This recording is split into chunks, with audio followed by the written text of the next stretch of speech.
una politica serva e un popolo schiavo di un'Europa che ci vuole morti, ma non riuscirà neanche a piegarci. 9 dicembre 2013.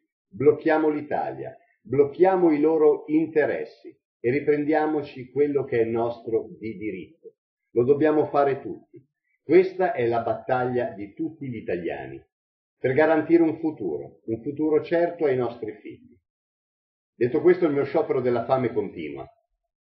Noi siamo strumento per un reale cambiamento. Abbiamo fame di giustizia, abbiamo fame di democrazia, abbiamo fame di libertà. Siamo stanchi di inganni, di burocrazia, di suicidi, di disoccupazione, di vedere i nostri anziani rubare nei negozi per mangiare. Non siamo figli di un Dio minore.